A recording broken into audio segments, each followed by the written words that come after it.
உங்களோட பைக்ல இதை எப்பயாவது செக் பண்ணிருக்கீங்களா? நம்ம பைக்ல டிஸ்க் ஆயில் ப்ராப்பரா மாத்தலனா என்னென்ன ப்ராப்ளம்ஸ் வரும்னு நான் சொல்றேன் கேளுங்க. நம்மளுடைய டிஸ்க் பிரேக் ப்ராப்பரா ஃபங்க்ஷன் ஆகாம போகலாம். பிரேக்கிங் பெர்ஃபார்மன்ஸை ரெடியூஸ் பண்றதுக்கு நிறையவே வாய்ப்பு இருக்கு.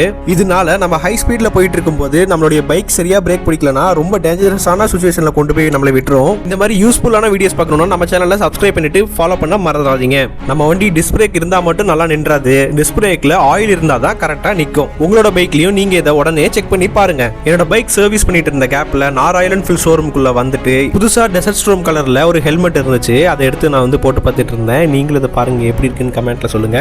அது மட்டும் இல்லாம அங்க நிறைய ரைடிங் கியர்ஸ் வச்சிருந்தாங்க. அது எல்லாமே நான் போய் பார்த்துட்டு இருந்தேன் எப்படி இருக்குன்னு சொல்லிட்டு.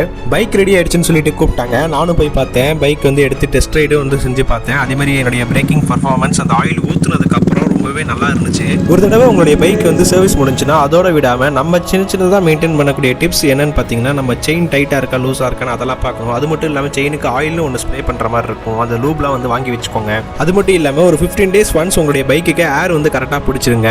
இதெல்லாம் பண்ணிட்டு உங்க பைக்கை 2 days ஒன்ஸ் ஒரு டைம் தொடச்சிங்கனாலே போதுங்க. உங்க பைக் பெருசாக சர்வீஸ்ல காஸ்ட் வைக்காது. என்னோட பைக்கிங் டிப்ஸ் இதெல்லாமே உங்களுக்கு பிடிச்சிருந்துச்சு அப்படின்னா இந்த சேனலை மறக்காம சப்ஸ்கிரைப் பண்ணிடுங்க. அப்பதான் நான் போடக்கூடிய புது புது வீடியோஸ் எல்லாம் உங்களுக்கு நோட்டிஃபிகேஷனாக வரும்.